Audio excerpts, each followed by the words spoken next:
Shiny Pokemon are ultra rare variants that sport unique colorations different from the regular counterparts. These eye-catching creatures are true testament to a trainer's dedication and patience, making every encounter a thrilling experience. Catching a shiny in Let's Go Pikachu isn't just about adding a new Pokemon to your collection, it's about capturing a piece of Pokemon legend. Before we start, here's how shiny hunting works. Chain catch the same Pokemon species to improve your odds. At a combo of 31, your shiny odds become 1 in 341, but this only applies to the next species spawn. If you enjoy these videos, please like and subscribe. And with that said, let's begin Let's Go Pikachu, but I can only use shiny Pokemon.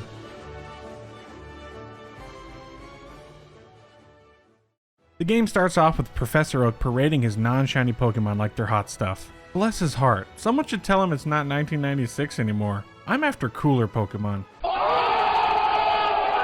Naturally, I named myself Snorlax because duh, and for some reason I decided to name my rival Buddy. Why?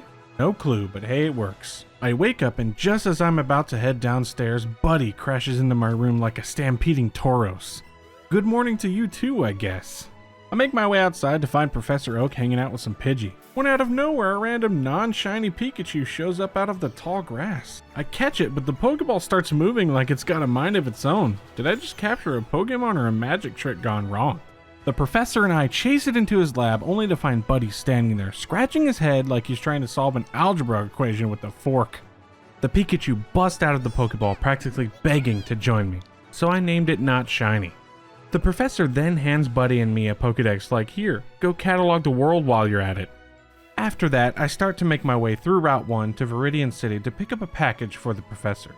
And it was here, while on my way back to the lab, I decided that it's time to hunt for the first shiny Pokemon of the run. So my first target was going to be Oddish because Brock's gym requires at least a grass type or a water type to challenge him, so I thought it was a good idea. Believe me when I say that this run kicked off with a bang because the hunt was wrapped up in under 2 hours. No, there it is, dude! Dude, that's great! Not even 2 hours and I got it. That's crazy, dude. Let's go! We got it! Oddish in the bag. There it is, 82 encounters. It didn't take long at all. Alright, cool. Let's do this. Starting off strong. I named him Snickers and made my way back to the lab to kick things off. After giving the package to the professor, Buddy then challenges me to a quick first battle, which I win easily.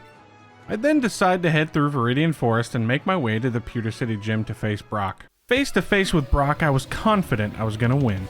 He leads with Geodude and I send out Snickers to start setting up with Growth. After 3 Growth turns, I have Snickers start attacking with Absorb for a one-hit KO, taking out his Geodude. He sends out his Onix, which uses Rock Throw but doesn't do too much damage. Snickers retaliates with a devastating Absorb, knocking out Onix and winning me the Boulder Badge. After snagging my first badge, I figured it was a prime time to expand my shiny squad, so I set my sights on Weedle for the next hunt. And while chaining Weedle during the hunt, I evolved Snickers into a Gloom. After 148 encounters, I got the shiny Weedle. Oh my god. Yeah, dude. 148 encounters. I named her Bethany and evolved her into a Kakuna. Once that was taken care of, I made my way through Mount Moon, grabbed the Helix fossil, and battled Team Rocket. Arriving at Cerulean City, I decided to head straight to Misty for the gym battle. The Misty fight isn't going to be too difficult, but I do have to be careful with her psychic moves due to Snickers being part poison.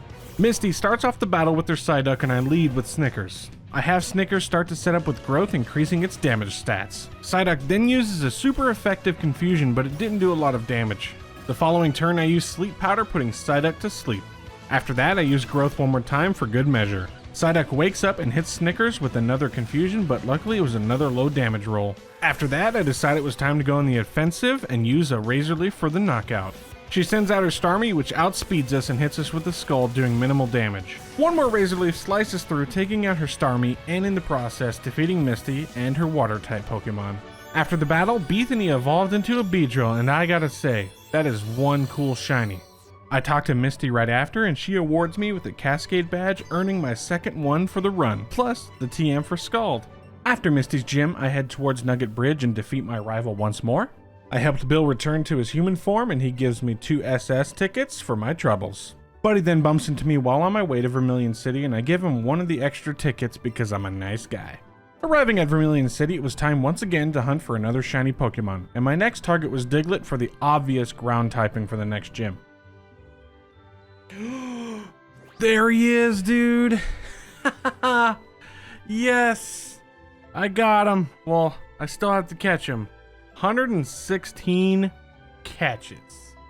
After catching Maximus the Diglett, I made my way to the SS Sand to get cut from the captain. After another quick rival battle later, I meet with the captain who gives me the cut secret technique. I then watch the SS Sand sail off and I make my way to the Vermilion City gym. Face to face with Lieutenant Surge, it was now time to earn my 3rd gym badge. Surge leads with its Voltorb and I start off with Maximus. Voltorb outsped and uses Swift, dealing massive damage to Maximus. Maximus uses Dig, taking out Voltorb with 1 critical hit. He sends out Magnemite and I again have Maximus use Dig. Magnemite tries to use Sonic, but it misses due to Maximus being underground. Next turn, we hit Magnemite with a super effective Dig, OHKOing it. His Ace Raichu comes out and uses a quick attack which takes out Maximus. I send out Beathany and Raichu outspeeds and hits Beathany with the Thunderbolt. Beathany retaliates with a powerful poison jab doing massive damage. Once again, Raichu uses a Thunderbolt, but it wasn't enough to take out Beathany. And for the final hit, Beathany uses 1 more poison jab for the knockout. After the battle, Lieutenant Surge gives me the Thunder Badge and the TM for Thunderbolt. On my way to Rock Tunnel, I am stopped by Team Rocket in an attempt to intimidate me, but Lorelei steps in, saving the day. It was at this moment I remembered that Rock Tunnel is going to be dark, so I made my way to Route 2 to get the secret technique, Flash. Now being able to see in Rock Tunnel, I made my way through it to Lavender Town. Once in Lavender Town, I see a Cubone running with my rival close behind it, heading into the Pokemon Tower, but I think nothing of it for now. I made my way to Celadon City and run into Brock, who then gives me some tea and pewter crunchies for the guards on some of the routes. When that was taken care of, I headed back to Lavender Town and went into the Pokemon Tower to see what was going on. Buddy was still in the Pokemon Tower searching for the Cubone he was chasing earlier, but then gets scared by some ghosts. After that, I head back to Celadon City and go into the game corner where I find out that Team Rocket's hideout was there. Once the Grunt was defeated, Maximus evolved into a Dugtrio, and the poster behind the Grunt revealed a secret switch to the hideout. In Rocket Hideout, I make my way through and came across a Grunt guarding a lift key that I need to get to the Team Rocket boss. The Grunt tosses the key into the rafters above, so I send out Not Shiny to retrieve it. With the lift key in hand, I navigate back through the hideout and finally meet the leader of Team Rocket, Giovanni. He challenges me to a battle, but it wasn't anything crazy, and after defeating him, he gives me the Sylph Scope, which lets me see ghosts in the Pokemon Tower. Once the Team Rocket hideout was taken care of, I head outside to find out that I can now unlock the secret technique for Fly. Back in Lavender Town, Buddy and I head back into the Pokemon Tower to finally get to the bottom of things happening here. With the Sylph Scope in hand, I was able to uncover the mystery behind the Cubone and its mother Marowak, giving them both peace. At the top of Pokemon Tower, I face off with Team Rocket one more time to save Mr. Fuji.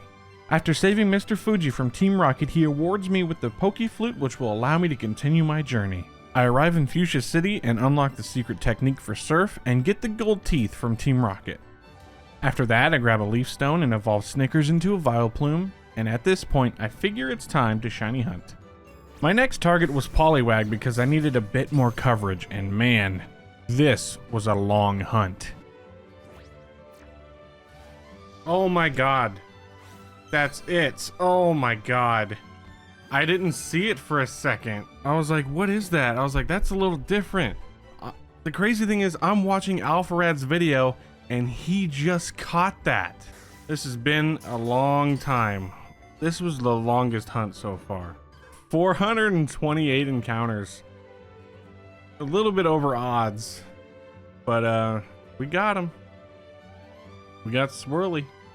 With the newest shiny Pokemon added to the team, I headed over to Silphco to stop Giovanni and Team Rocket once and for all. Swiftly defeated Giovanni, and to thank me for my efforts, the president of Silphco gifts me a Master Ball. After that, I give back the gold teeth to an old man who in return teaches Not Shiny the secret technique for strength. I then head to Cinnabar Island and make my way through the Pokemon Mansion to get the secret key for Blaine's gym later. After a few trainer battles later, I evolve Swirly into a Poliwhirl. It was around this time I decided to do another gym battle, and yes, I know that Sabrina is supposed to be the 6th gym leader, but I totally spaced it out. Completely oblivious that Sabrina is the 6th gym leader, I strut right up to her and challenge her to a battle. Sabrina kicks things off with Mr. Mime and I send out Bethany. Mr. Mime sets up Reflect while Bethany's pin missile hits twice. Mr. Mime's Psychic almost knocks out Bethany, but she lands a lucky 5-hit pin missile, taking Mr. Mime down. Next, I switch to Snickers as Sabrina sends out her Slowbro.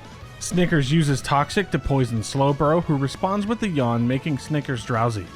I switch Snickers for Maximus, who gets hit by Slowbro's Psychic, losing half his HP. Maximus uses Earthquake, but it barely affects Slowbro, who then uses Surf to knock him out. I bring Snickers back and use Absorb to take down Slowbro. Sabrina's Jinx enters the battle, putting Snickers to sleep with Lovely Kiss. I decide to use a Max Revive on Maximus. Jinx hits Snickers with 2 Psychics, leaving her with just 1 HP, but Snickers wakes up and poisons Jinx with a Toxic. Snickers finally is taken down by another Psychic, so I send out Maximus again, hoping for the win. Maximus uses Dig, taking out Jinx. Sabrina's ace Alakazam appears and Maximus uses Dig again. Alakazam tries Nightshade but misses, and Maximus hits with a Dig. Alakazam lands a Nightshade, but it's not enough.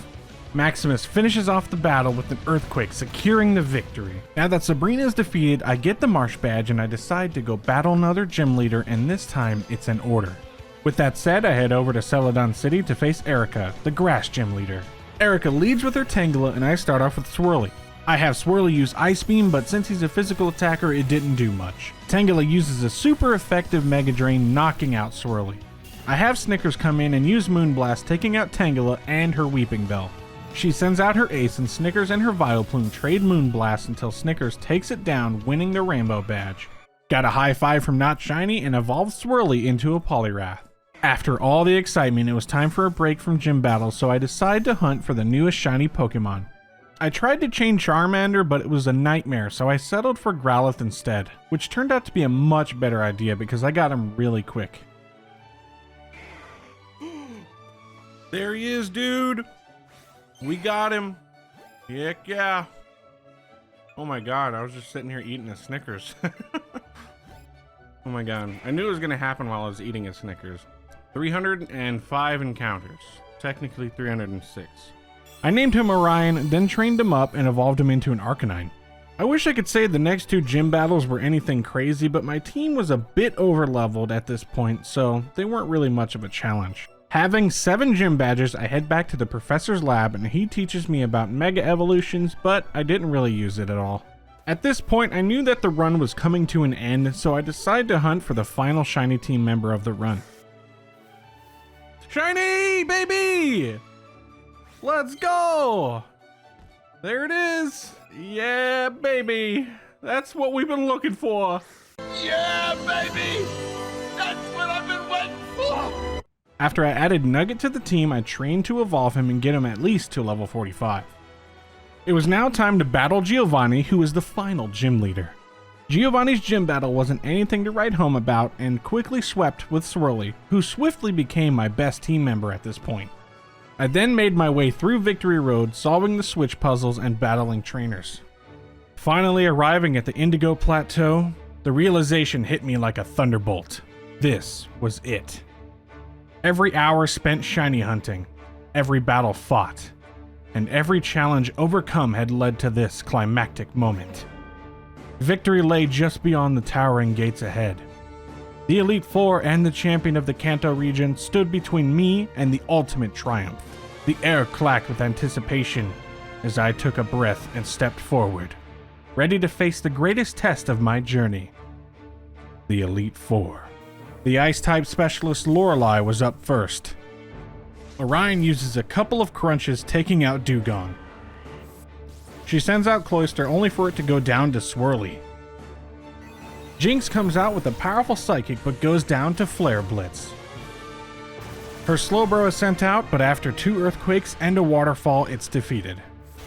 Down to her last Pokemon, she sends out her Lapras, but it wasn't enough and Swirly knocks it out with the superpower, beating Lorelei. One by one, they all fell to my shiny Pokemon until one remained, the champion of the Kanto League, Buddy. I lead with Swirly and Buddy leads with his Pidgeot.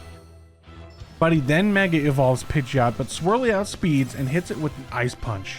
Pidgeot uses Air Slash, but Swirly dodges it and hits again with an Ice Punch, KOing it. His Vileplume comes out just to be defeated by 2 Ice Punches. I switch in Maximus against his Jolteon and it uses Quick Attack, doing almost no damage. So Maximus responds with a powerful Earthquake, sending it packing. Slowbro comes out, so I send in Bethany, who I have used 2 sets of Pin Missile, taking out Slowbro. Once again, I send in Swirly up against his Rapidash, and after 3 Waterfalls and 2 full restores later, I take down his Rapidash. Now here we go, Buddy is down to his last Pokemon, Marowak. For the last one, I send out the Pokemon that started it all, and it would be fitting for it to end it too, Snickers. And with 1 super effective Petal Dance, Marowak fainted, and it was all over. And just like that, I had beaten the Elite Four and its champion, Buddy. As this run comes to an end, I couldn't be more proud of what I've accomplished. Being new to these types of challenges, I found immense joy in every moment. I haven't had this much fun playing Pokemon in a long time. It feels incredible to achieve something I set out to do. There are many more challenges ahead and countless videos to create. As always, I'm Snorlad, and this was Pokemon Let's Go Pikachu, but I can only use shinies. And, like always, I have something to show you.